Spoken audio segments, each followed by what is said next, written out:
গল্পকথন by Kallol chapter 2 তে আমাদের আজকের নিবেদন সৈয়দ মুস্তফা সিরাজের কর্নেল সিরিজের গল্প কালো ছাতার উৎপাত। প্রাইভেট ডিটেকটিভ কৃতান্ত কুমার হালদার, সংক্ষেপে কে কে হালদার ওরফে আমাদের প্রিয় হালদার মশাই, মন দিয়ে খবরের কাগজ পড়ছিলেন। হঠাৎ খিখি করে হেসে বললেন, খাইছে।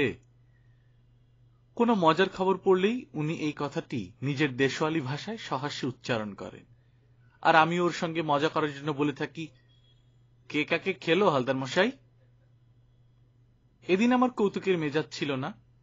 সল্টলেক থেকে আসার পথে ইস্টার্ন বাইপাসে একটা পাঁজির পাঝাড়া ট্রাক আমার ঝকমকে গাড়িটার গা ঘষে দিয়ে গেছে। বেশ কিছু টাকা খরচের ধাক্কা, তাই হালদার মশাইয়ের দিকে মন ছিল না। হালদার মশাই প্যান্টের পকেট থেকে নস্যির কৌটো বের করে এক টিপ নস্যি নিলেন, তারপর বললেন, জয়ন্তবাবু কিছু জিগাইলেন না? অতএব জিজ্ঞেস করতেই হলো, খবরটা কি হালদার মশাই? ছাতা বলে তিনি তার লম্বা তর্জনী দিয়ে বিজ্ঞাপনের পাতায় একটা ছোট্ট বিজ্ঞাপনের দিকে আমার দৃষ্টি আকর্ষণ করলেন। লিখেছে, কার্জন পার্কে একটা কালো ছাতা কুড়াইয়া পাইয়াছি, মালিক উপযুক্ত প্রমাণ দিয়া লইয়া যান। গোবর্ধন সর্বাধিকারী 33/1 নস্কর লেন, কলিকাতা 61। এতে তো মজার কিছু দেখছি না হালদার মশাই, তাছাড়া এটা তো বিজ্ঞাপন। প্রাইভেট ডিটেকটিভ আবার একচোট হেসে বললেন, ছাতার উপযুক্ত প্রমাণ মানে কি? ছাতা নানা সাইজের হয়, একই সাইজের ছাতা অসংখ্য লোকের কাছে আছে, আবার সে অসংখ্য লোকের মধ্যে অনেকেই কালো ছাতা হারাইতে পারে। কি কন কর্নেল সাহেব? কর্নেল নীলাদ্রি সরকার চুরুট কামড়ে কয়েকটা পোস্টকার্ড সাইজের ছবি নাড়াচাড়া করছিলেন।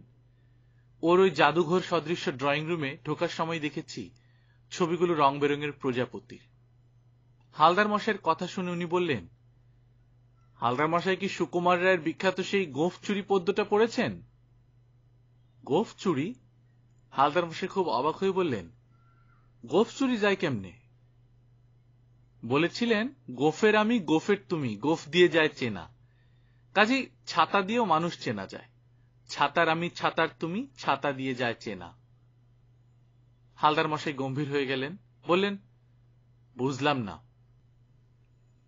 বুঝতে হলে আপনি এখনই গোবর্ধন সর্বাধিকারীর কাছে গিয়ে কালো ছাতাটি দাবি করুন। হ্যাঁ, আমার তো ছাতা হারায় নাই। ধরুন হারিয়েছে, এমন লোক নেই জীবনে যার কখনো ছাতা হারায়নি। প্রাইভেট ডিটেকটিভ হা করে তাকিয়েছিলেন, বললেন, কিন্তু উপযুক্ত প্রমাণ? ধরুন বেটে কালো একটা ফোল্ডিং ছাতা, মেড ইন জাপান, এবং কোম্পানির নাম তাকামিও আকামা, বিখ্যাত কোম্পানি হালদার মশাই। হালদার মশাই কেন যেন উত্তেজিত হয়ে উঠলেন, তার গোঁফ তীর করে কাঁপতে লাগলো। বললেন, কি কোম্পানি কইলেন যেন? তাকাচ্ছি না। তাকামিও আকামা। প্রাইভেট ডিটেকটিভ বিড়বিড় করে আউড়ে নামটা মুখস্থ করে ফেললেন। তারপর তার মুখে কৌতুক ফুটে উঠল, বললেন, তবে যাই গিয়া। হ্যাঁ, এখনই চলে যান, গিয়ে হয়তো দেখবেন নস্কর লেনে লম্বা লাইন পড়ে গেছে। হালদার মশাই উঠে দাঁড়ালেন, তারপর সবেগে বেরিয়ে গেলেন। দরজার পর্দা বেশ কিছুক্ষণ ধরে দুলতে থাকল। আমি অবাক হয়ে আমার প্রাজ্ঞ বন্ধুর কাণ্ড কারখানা লক্ষ্য করছিলাম। এতক্ষণে বললাম, হালদার মশাইকে এভাবে কালো ছাতার পেছনে লেলিয়ে দিলেন যে, খামোকা বেচারা। কর্নেল আমার কথার উপর বললেন, খামোকা নয় ডার্লিং, ইদানিং হালদার মশাইয়ের ডিটেকটিভ এজেন্সির উপর শনির দৃষ্টি পড়েছে। না, কথাটা আমার নয়, ওরই। তুমি আসার আগে উনি তাই নিয়ে দুঃখ করছিলেন। কোনো রহস্যময় ঘটনা কোথাও ঘটছে না, উনিও তাই হাতে কোনো কেস পাচ্ছেন না। চমকে উঠলাম আমি, বললাম, এই কালো ছাতার বিজ্ঞাপনে আপনি কি কোনো রহস্যের সন্ধান পেলেন? বৃদ্ধ প্রকৃতিবিদ তার সাদা দাড়ি থেকে চুরুটের ছাই ঝেড়ে বললেন, জয়ন্ত, তোমাকে একবার বলেছিলাম, কালো জিনিস সবসময় রহস্যময় মনে করা হয়। কালো বেড়াল, কালো কুকুর, কালো। হঠাৎ থেমে উনি টাকে হাত বুলোতে লাগলেন। কালো জিনিসকে মানুষ ভয় পায়। গোবর্ধন বাবুর ভয় পাওয়াটা স্বাভাবিক। এই সময় ভেতরের ঘরে পর্দা তুলে ষষ্ঠীচরণ বললেন, বাবা মশাই, আর কফি খাবেন নাকি? আমাকে এখনই বাজারের জন্য বেরোতে হবে। কফি দিয়ে তুই গোল্লায় গেলেও আপত্তি করব না। বলে উনি ইজি চেয়ারে হেলান দিয়ে অভ্যাসমতো চোখ বুঝলেন। বললাম, কর্নেল, তাহলে মনে হচ্ছে বিজ্ঞাপনদাতা গোবর্ধন সর্বাধিকারী আপনার কাছে এসেছিলেন এবং আপনার পরামর্শে বিজ্ঞাপন দিয়েছেন? কর্নেল মাথা নাড়লেন। না, সশরীরে আসেননি। কদিন আগে টেলিফোন করেছিলেন। একটা কালো ছাতা কুড়িয়ে পেয়ে ভদ্রলোক নাকি সমস্যায় পড়েছেন। কি সমস্যা? কর্নেল চোখ খুলে একটু হাসলেন। সমস্যাটা ভৌতিক। ছাতাটা বাড়িতে নিয়ে যাওয়ার পর থেকে নাকি ভূতের উপদ্রব শুরু হয়েছে। অস্থির হয়ে বললাম, খুলেই বলুন না শুনি। ষষ্ঠী যে কেটলিতে জল চাপিয়ে পর্দা তুলে কফি খাওয়ার কথা জানতে চাইছিল, সেটা বুঝলাম কারণ সে খুব শিগগির কফি নিয়ে হাজির হলো।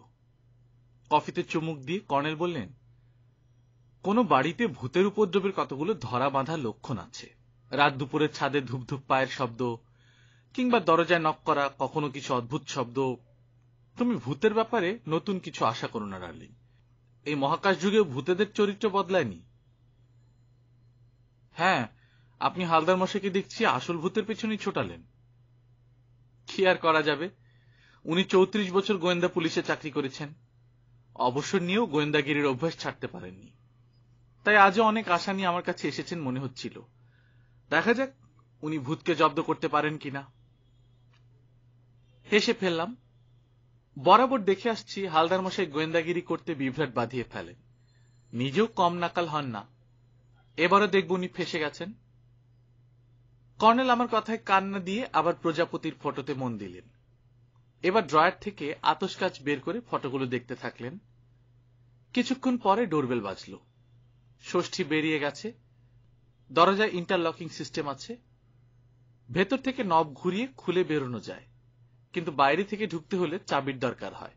কর্নেল বললেন, জয়ন্ত, দেখো তো কে এলো। ড্রয়িং রুমের পর ছোট্ট ওয়েটিং রুম, তারপর বাইরের দরজা। সেটা খুলে দেখি একজন প্রৌঢ় ভদ্রলোক দাঁড়িয়ে আছেন। পরনে সাদাসিধে ধুতি পাঞ্জাবি, কাঁধে একটা ব্যাগ ঝুলছে। নমস্কার করে বললেন, আমি একটু কর্নেল সাহেবের সঙ্গে দেখা করতে চাই, জরুরি দরকার আছে। ওকে কিছু জিজ্ঞেস করবার সুযোগ পেলাম না। উনি আমাকে পাশ কাটিয়ে ঢুকে পড়লেন।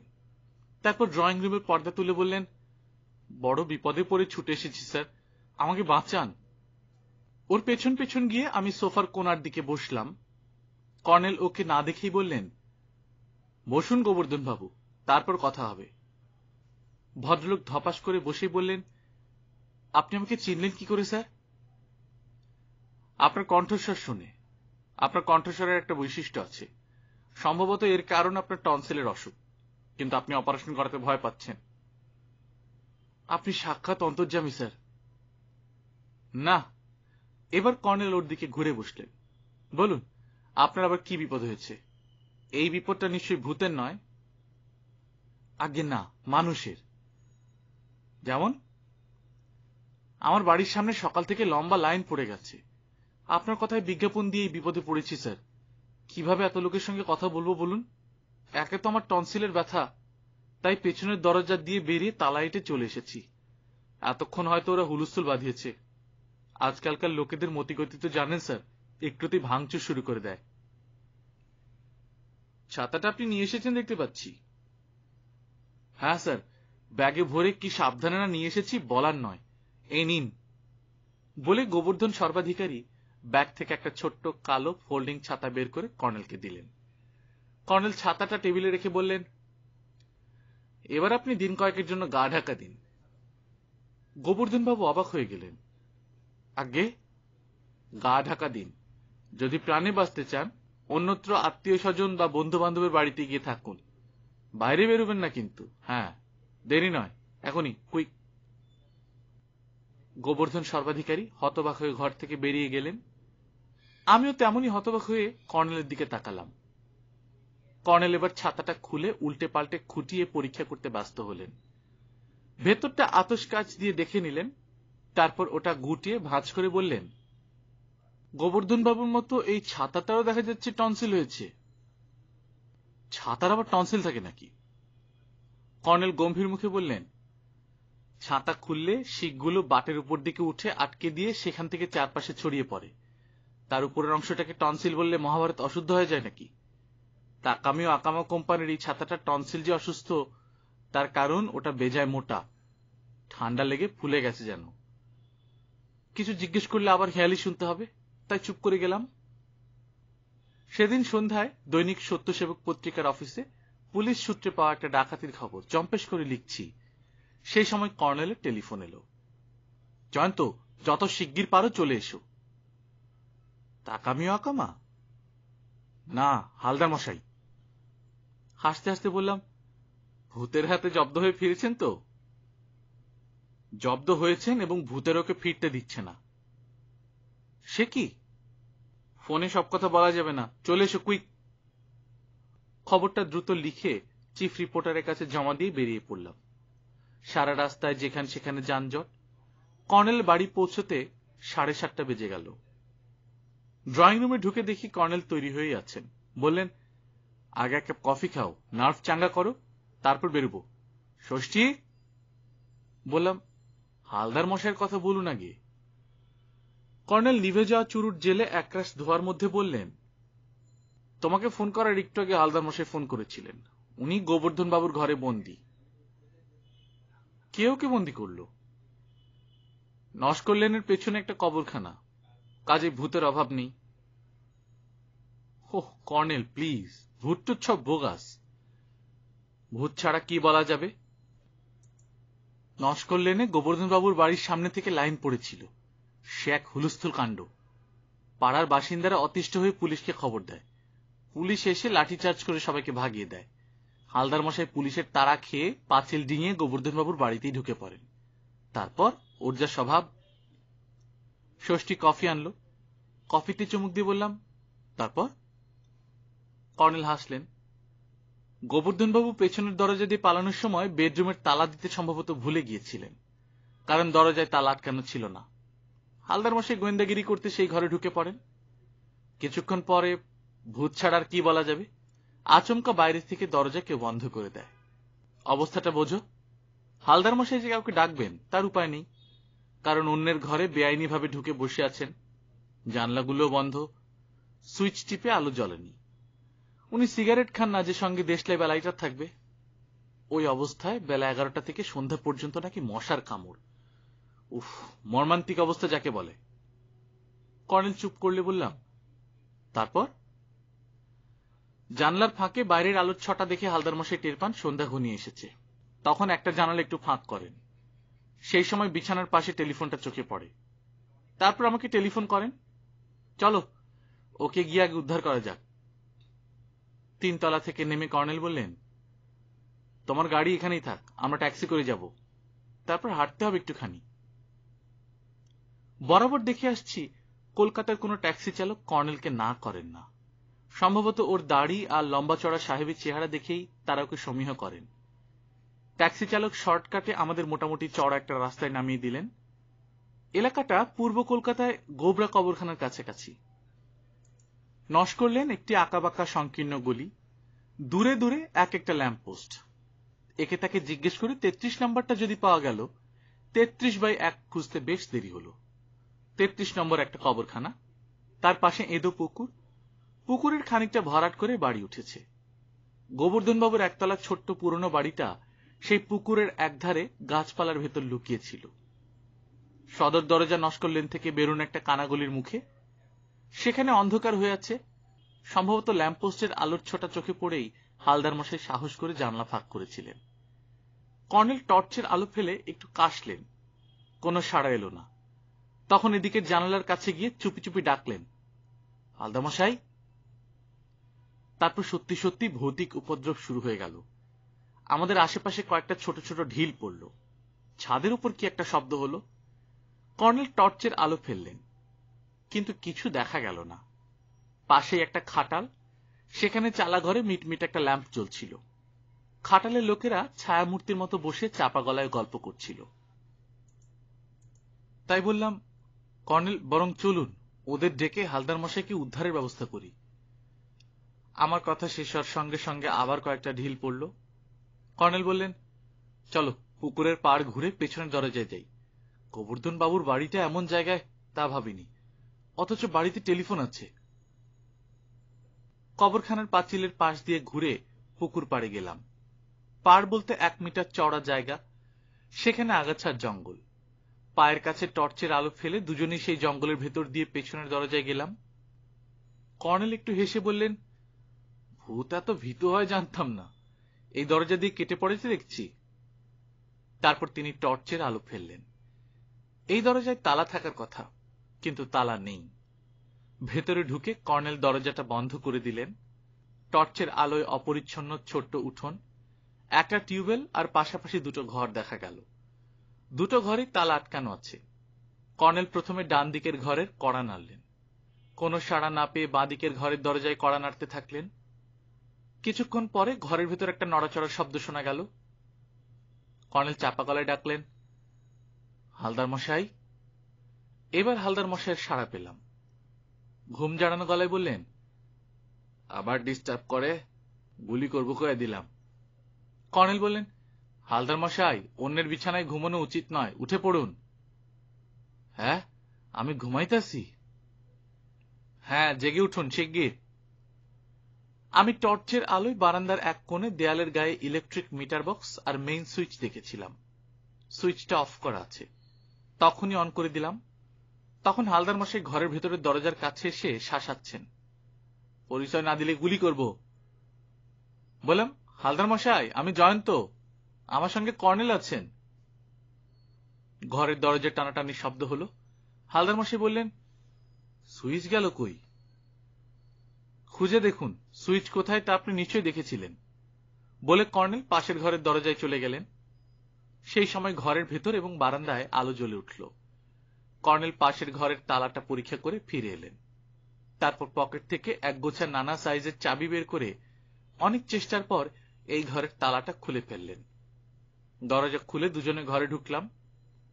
হালদার মশাই দুহাতে চোখ মুছে বললেন, আমি কি স্বপ্ন দেখতেছি? বললাম, না হালদার মশাই, স্বপ্ন নয়।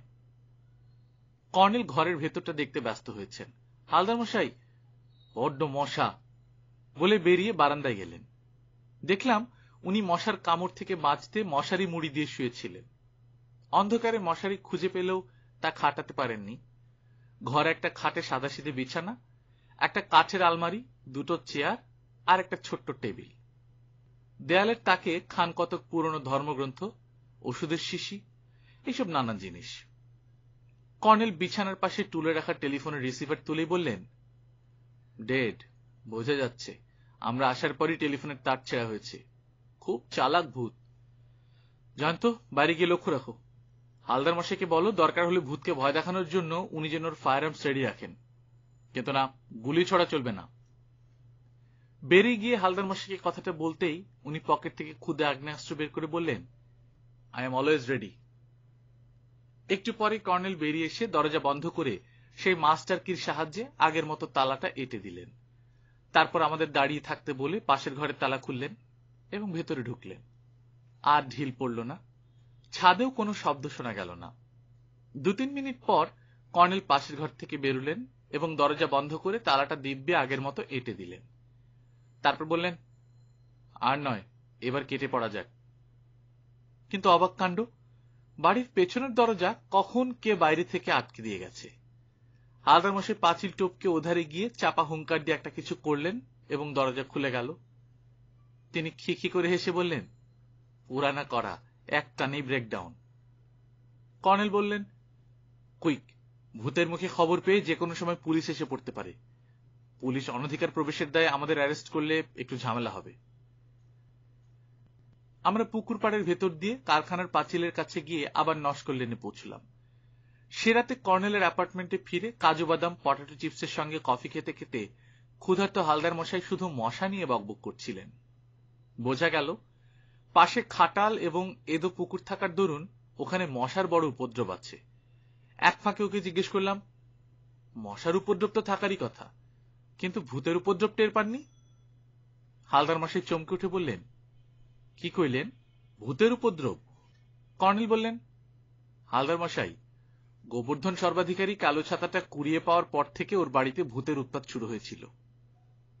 প্রাইভেট ডিটেকটিভ খুব গম্ভীর হয়ে গেলেন।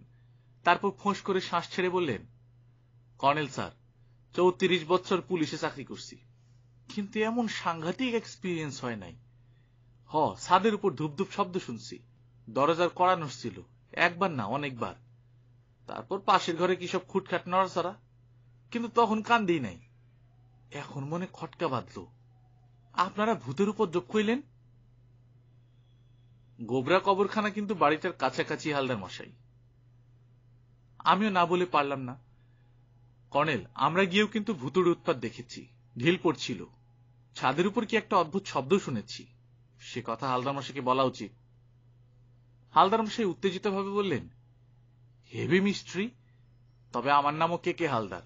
ভূতের বাপের শ্রাদ্ধ যদি করতে না পারি, আমার কান কাইটা কুত্তার গলায় লটকায় দিন। বলেই উনি সবেগে বেরিয়ে গেলেন।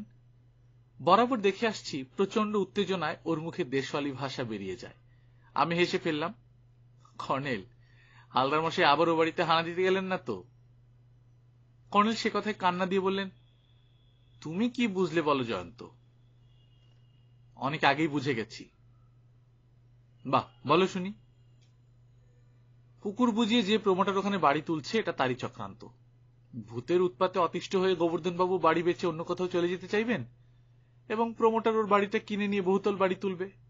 কিন্তু তাকামি ও আকামা কোম্পানির তৈরি ছাতার সঙ্গে এর কি সম্পর্ক? হঠাৎ ভূতের উৎপাতের সঙ্গে কালো ছাতাটা তো জড়িয়েই গেছে।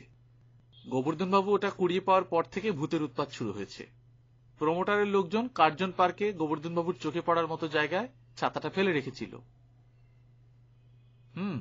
গোবর্ধন বাবু কার্জন পার্কে ঘাসের উপর বসেছিলেন, হঠাৎ পাশেই ওই ছাতাটা পড়ে থাকতে দেখেছিলেন বটে। ঘড়ি দেখে বললাম, আমি উঠি, 11টা বাজতে চলল। কর্নেল মিটিমিটি হেসে বললেন, এত রাতে সল্টলেকে একা ফিরবে? ইস্টার্ন বাইপাসে তোমার গাড়ির ভেতর ভূত ঢুকে গেলেই বিপদ। নস্কর লেন থেকে বাইপাস খুব বেশি দূরেও নয়। হ্যাঁ, এমন হতে পারে নস্কর লেন থেকে আমাদের ফলো করে এসে ভূত তোমার গাড়ির তলায় ঘাপটি পেতে বসে আছে। ভূত বোগাস। টুথ আরো সাংঘাতিক ডার্লিং। কাজে আমার বাড়িতেই রাতটা কাটিয়ে যাও। ষষ্ঠী, আমরা এবার খেতে যাচ্ছি। কর্নেলের অ্যাপার্টমেন্টে রাত কাটানো নতুন কিছু নয়, তবে আমি বিছানা থেকে দেরি করে উঠি। এদিন ঘুম ভাঙল 8:45। তাও ষষ্ঠী না ডাকলে আরো কিছুক্ষণ বিছানায় পড়ে থাকতাম। 8টা নাগাদ ড্রয়িং রুমে ঢুকতেই কর্নেলের সম্ভাষণ শুনলাম। মর্নিং জয়ন্ত, আশা করি সুনিদ্রা হয়েছে। মর্নিং। আপনার দেখছি সত্যি পেছনে একটা চোখ আছে। কর্নেল একটা আলমারির কাছের দিকে তর্জনী তুলে বললেন, ওখানে তোমার প্রতিবিম্ব পড়েছিল। সবসময় সচেতন থাকলে অনেক কিছু জানা এবং দেখা হয়ে যায়। তো বসো, হালদার মশাইকে টেলিফোন করে আসতে বলেছি। না, উনি গত রাতে আর নস্কর লেনে উৎপাততে যাননি। আজ রাতে যেতেন তো আমি বললাম ওখানে আর যাওয়ার দরকার হবে না, বরং এখানে চলে আসুন। কি ব্যাপার? 7টায় ছাদের বাগানে ছিলাম, তখন ষষ্ঠী গিয়ে খবর দিল গোবর্ধন বাবু নামে এক ভদ্রলোক টেলিফোন করেছেন, জরুরি দরকার। অগত্যা নেমে এসে কথা বলতে হলো। গোবর্ধন বাবু আমার সঙ্গে দেখা করতে চান, জরুরি দরকার আছে। কিন্তু আপনি তোকে গা ঢাকা দিয়ে থাকতে বলেছেন। বলেছি, অথচ উনি দেখা করতে চান, তাই ওকে 9টার মধ্যে আসতে বলেছি। ষষ্ঠীর ট্রেতে কফি, দুধ, চিনি, পেয়ালা আর স্ন্যাক্স রেখে গেল। কর্নেল কফি শেষ করে চুরুট ধরালেন, তারপর হঠাৎ উঠে ভেতরে চলে গেলেন। সেই কালো ছাতাটা নিয়ে ফিরে এলেন। ছাতাটা টেবিলে রেখে কর্নেল বললেন, তাকামি ও আকামা কোম্পানির এই ছাতাটার গলায় টনসিলের অসুখ ছিল। কাল দুপুরে অসুখটা সারিয়ে দিয়েছি। ও কর্নেল, আবার হেয়ালি করছেন? হেয়ালি মোটেও না। ছাতাটার গলায় 1 ইঞ্চি ব্যাস এবং 3 ইঞ্চি লম্বা গোল শক্ত জিনিস আটকে ছিল। ছাতার মাথায় টুপিটা খুলে সেটা বের করে ফেলেছি। ছাতাটা এখন সুস্থ। জিনিসটা কি জানি না, যথাস্থানে পরীক্ষা করাতে হবে। তবে এখন ওসব কথা নয়, মুখটি বুঝে থাকো। বলেই কর্নেল সোজা হয়ে বসলেন। দোতলায় লিন্ডাদের কুকুরটা চেঁচামেচি করছে। হালদার মশাই আসছেন। কেন জানি না কুকুরটা ডিটেকটিভ ভদ্রলোককে সহ্য করতে পারে না। ষষ্ঠী, দরজা খুলে দে। তখনই ডোরবেল বাজলো এবং একটু পরে হালদার মশাই সবেগে ঘরে ঢুকে সোফায় বসে বললেন, মিস্ট্রি সলভ হইল কেমনে? কর্নেল বললেন, কফি খান, নার্ভ চাঙ্গা করুন, খবর কাগজ পড়ুন, তারপর সেসব কথা হবে। ষষ্ঠী হালদার মশাইয়ের জন্য বেশি দুধ মেশানো স্পেশাল কফি নিয়ে এলো। উনি গম্ভীর মুখে কফিতে চুমুক দিয়ে খবরের কাগজ টেনে নিলেন। অন্য দিনের মতো একটা খাইছে শোনার জন্য উদ্গ্রীব ছিলাম, কিন্তু উনি আমাকে নিরাশ করলেন। কিছুক্ষণ পর আবার ডোরবেল বাজল। ষষ্ঠী দেখে এসে বলল, কালকে সেই ভদ্রলোক এসেছেন। কর্নেল ধমকদার ভঙ্গিতে বললেন, ওকে নিয়ে আয় হতভাগা। এরপর আস্তে পর্দা তুলে গোবর্ধন সর্বাধিকারী ঘরে ঢুকে বিনীতভাবে নমস্কার করে বললেন, কর্নেল সাহেবকে বিরক্ত করার ইচ্ছা ছিল না, কিন্তু আপনি বসুন। গোবর্ধন বাবু বসলেন। তারপর আমাকে এবং হালদার মশাইকে একবার দেখে নিলেন। হালদার মশাই তাকে দেখছিলেন। কর্নেল বললেন, আলাপ করিয়ে দিই, উনি হালদার প্রাইভেট ডিটেকটিভ এজেন্সির mister K K Haldar. Haldar মশাই, ইনি mister Gobardhan Sarbadhikari. Private detective নড়ে বসলেন। আপনার ছাতা? আপনি বিজ্ঞাপন দিছিলেন পেপারে? গোবর্ধন বাবু বললেন, আগে হ্যাঁ, ওই ছাতা নিয়ে যে কি বিপদে পড়েছিলাম তা বলার নয়। কর্নেল বললেন, বলুন গোবর্ধন বাবু। আগে ছাতাটার আসল মালিকের খোঁজ পেয়ে গেছি। আমার এক ভাগ্নে ভবানীপুরে থাকে। সে আমাকে কথায় কথায় কাল সন্ধ্যাবেলা। এক মিনিট, আপনি তাহলে কলকাতাতেই ছিলেন? থাকবো না তো কোথায় যাব? আমার কি কোথাও যাওয়ার উপায় আছে? বেশ, আপনি ছাতা ফেরত নিতে এসেছেন তো? আগে। কর্নেল টেবিল থেকে ছাতাটা তুলে ওকে দিলেন। উনি ছাতাটা বগল দাবা করে উঠে দাঁড়ালেন। কর্নেল একটু হেসে বললেন, আপনার টনসিল সেরে গেছে দেখছি। গোবর্ধন বাবু কেমন একটু হক চকিয়ে গেলেন। বললেন, আগে তা আপনার ছাতারও টনসিলের অসুখ ছিল গোবর্ধন বাবু, সারিয়ে দিয়েছি। ছাতার টনসিলের অসুখ? কি বলছেন কর্নেল সাহেব? কর্নেল নিভে যাওয়া চুরুট ফেলে বললেন, আপনার টনসিলের অসুখ সেরেছে বটে, কিন্তু আপনি একটু রোগা হয়ে গেছেন। গোবর্ধন বাবু হাসবার চেষ্টা করে বললেন, ভয় কর্নেল সাহেব, ভয় আর দুশ্চিন্তায়। আচ্ছা চলি, একটু কফি অন্তত খেয়ে যান। আরেকদিন এসে খাবো, একটু তাড়া আছে। আচ্ছা গোবর্ধন বাবু, আপনি কি রোজই কার্জন পার্কে বেড়াতে যান?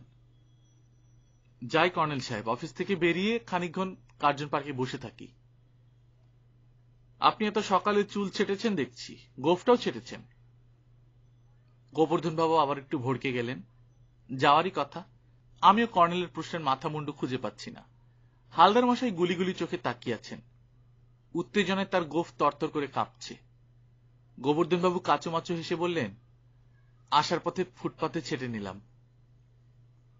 আপনার বাড়ি টেলিফোন আছে, আর আপনি ফুটপাতে চুল আর গোফ ছাকলেন? এটা আপনাকে মানায় না। যাই হোক, কাল আপনি বাড়ি থেকে বেরোনোর সময় তালা দিতে ভুলে গিয়েছিলেন ঘরে, তাই প্রাইভেট ডিটেকটিভ হালদার মশাই আপনার ঘরে ঢুকতে পেরেছিলেন, তাই না হালদার মশাই? হালদার মশাই শ্বাস প্রশ্বাসের সঙ্গে শুধু বললেন, হ। সর্বনাশ, তাহলে তো এতক্ষণ আমার সব চুরি হয়ে গেছে, বলে গোবর্ধন বাবু পা বাড়ালেন। কর্নেল বললেন, না, আপনার ঘরের দরজা একটা তালা আমরা কাল রাতে দেখে এসেছি, তাই না হালদার মশাই? প্রাইভেট ডিটেকটিভ বললেন, হ, কোন বেটা তালা আটকায় দিছিল, তখন আমি ওনার ঘরে ভরা। সে কি মশা, ওই বাড়িতে থাকেন কি করে বুঝি না। কর্নেল বললেন, তাকামি ও আকামো কোম্পানির ছাতাটা নিয়ে যাচ্ছেন যান, কিন্তু মনে রাখবেন ছাতাটা টনসিলের অসুখ আমি সারিয়ে দিয়েছি। গোবর্ধন বাবু কেমন চোখে তাকিয়ে থাকার পর আবার ঘুরে দরজার দিকে পা বাড়ালেন। কর্নেল এবার গম্ভীর কণ্ঠস্বরে বলে উঠলেন, আপনাকে একটু বসতে হবে জনার্দন বাবু। ঘরে যেন বিনামুখে বাজ পড়ল। আমি ও হালদার মশাই পরস্পর তাকাতাকি করলাম। কর্নেল পকেট থেকে সেই ছোট্ট গোল ফিল্ম রোলের মতো জিনিস বের করে বললেন, জনার্দন বাবু, এই জিনিসটা আপনার কাছে পৌঁছানোর কথা। এটাই ছাতার টনসিলের মধ্যে ছিল, কিন্তু আপনার দুর্ভাগ্য, আপনি কোনো কারণে সেদিন কার্জন পার্কে সময় মতো পৌঁছতে পারেননি। এদিকে আপনার যমজ ভাই গোবর্ধন বাবু সেখানে নেহাত খেয়ালে গিয়ে পড়েছিলেন, তাই এই ছাতাটা তার সামনে ফেলে রেখে চলে যায় আপনার স্মাগলিং গ্যাং এর কোনো লোক। না না, পালানোর চেষ্টা করবেন না। হালদার মশাই ততক্ষণে উঠে দাঁড়িয়েছেন। এক লাফে গিয়ে জনার্দন সর্বাধিকারীকে ধরে ফেললেন। এই বেটা আমার ঘরে আটকায় রাখছিল, এই সেই ভূত, এই ভূতের জন্যে সে কি মশা। কর্নেল বললেন, জনার্দন বাবু, কাল রাতে আপনার ঘরে ঢুকে সব দেখেছি, আপনার নামও জানতে পেরেছি। খাটের তলায় বিদেশি ইলেকট্রনিক সরঞ্জাম থেকে শুরু করে নানান দামি জিনিস ঠাসা আছে। আপনি আপনার যমজ ভাই গোবর্ধন বাবুর টেলিফোন ট্যাপ করে রেখেছিলেন, তাও দেখেছি। আমরা যাওয়ার পর বেগতিক বুঝে ওর টেলিফোনের তার ছিঁড়ে ফেলেছিলেন আপনি। এই সময় ডোরবেল বাজল। কর্নেল হাঁকলেন, ষষ্ঠী। একটু পরে আমার পরিচিত কাস্টমস অফিসার রথিন মৈত্র এবং তার দুজন অনুচর ঘরে ঢুকলেন। রথিন মৈত্র বললেন, 33-1 নস্কর লেনের একটা ঘরে রেড করে প্রচুর ড্রাগ ক্যাপসুল পেয়েছি কর্নেল সরকার। তো এই বুঝি সেই জনার্দন সর্বাধিকারী? একবার ভুল করে এর যমজ ভাইকে অকারণ হ্যারাস করেছিলাম আমরা। এই জনার্দনরা ড্রাগ পাচার করে এনে দেশে সর্বনাশ করছে। কর্নেল সেই ফিল্ম রোলের মতো জিনিসটা ওর হাতে দিয়ে বললেন, এতেও নিষিদ্ধ ড্রাগ ভরা আছে। আপনার পরীক্ষা করলে বলতে পারবেন এর দাম কত। আর জনার্দন বাবুর ছাতাটাও নিয়ে যান। রথিন মৈত্র জনার্দন বাবুকে ছাতা সহ পাকড়াও করে নিয়ে গেলেন। হালদার মশাই এক টিপ নস্যি নিয়ে বললেন, কি কাণ্ড! যমজ ভাই বুঝলেন কি কইরা? কর্নেল বললেন, গত রাতে যখন জনার্দন বাবুর ঘরে ঢুকি তখন কিছু বুঝতে পারিনি। জনার্দন সর্বাধিকারীর বিজনেস কার্ড ওই ঘরে দেখতে পেলেও ওকে তো তখনও চর্মচক্ষে দেখিনি। এদিকে গোবর্ধন বাবু বলেননি তার কথা। হাজার হলো সহোদর ভাই, তাই আমার কাছে কথাটা গোপন রাখা স্বাভাবিক। তবে হ্যাঁ, এটা সুস্পষ্ট যে উনি টের পেয়েছিলেন ভূতের উৎপাত কে বাঁধিয়েছে। আসলে উনি ভাইটিকে বাঁচানোর জন্য শেষ পর্যন্ত ছাতাটা আমার হাতে তুলে দিয়েছিলেন। কিন্তু আজ সকালে যখন ওর টেলিফোন এলো, প্রথমে একটু খটকা লাগলো। কণ্ঠস্বর কতকটা এক হলেও টনসিলের রোগীর মতো নয়। তারপর কিছুক্ষণ আগে যখন ষষ্ঠী এসে বলল কালকে সেই ভদ্রলোক এসে দাঁড়িয়ে আছেন, তখন খটকাটা বেড়ে গেল। গোবর্ধন বাবুর তো সোজাই ঘরে ঢুকে পড়া উচিত ছিল। তারপর আমার প্রশ্নগুলো স্মরণ করুন। চুলের ছাট, গোঁফ, একটু রোগাটে গড়ন। আর আমার প্রশ্নগুলোর উত্তর থেকে স্পষ্ট বুঝলাম ইনি কখনোই গোবর্ধন বাবু নন। একে যমজ ভাই হিসেবে সাব্যস্ত করতেই হলো। যমজদের বিষয়ে আমি কিছুটা পড়াশোনা করেছি। দেখতে একই রকম হলেও যমজদের মধ্যে আচরণগত কিছু তফাৎ থাকে। দুজনের আঙুলের ছাপও আলাদা। তার চেয়ে বড় কথা, কাল গোবর্ধন বাবুর সঙ্গে আমার কি কথা হয়েছিল তা ইনি জানেনই না। হালদার মশাই খিখি করে হেসে উঠলেন। আমি বললাম, এ তাহলে সুকুমার রায় সেই গোঁফ চুরি পদ্মটার ব্যাপারই হয়ে দাঁড়ালো। ছাতার আমি, ছাতার তুমি, ছাতা দিয়ে যায় চেনা। কিন্তু গোবর্ধন বাবুকে আপনি গা ঢাকা দিতে বলেছিলেন কেন? কর্নেল হাঁকলেন, ষষ্ঠী, আরেক রাউন্ড কফি। তারপর বললেন, আমার সন্দেহ হয়েছিল ছাতার মধ্যে এমন কিছু লুকোনো আছে যার জন্য গোবর্ধন বাবু আরো সাংঘাতিক বিপদে পড়তে পারেন। গল্পকথন বাই কল্লোল চ্যাপ্টার 2 তে আপনারা শুনছিলেন সৈয়দ মুস্তফা সিরাজের কর্নেল সিরিজের গল্প কালো ছাতার উৎপাত। আমরা নিয়মিত গল্প পাঠ করে শোনাচ্ছি। আপনারা যারা প্রথমবার মতো শুনছেন, কাইন্ডলি সাবস্ক্রাইব করে নেবেন। গল্প পাঠ ভালো লাগলে বন্ধুদের সাথে শেয়ার করবেন। নিজে ভালো থাকবেন, আশেপাশের লোকজনকে ভালো রাখবেন। টাটা।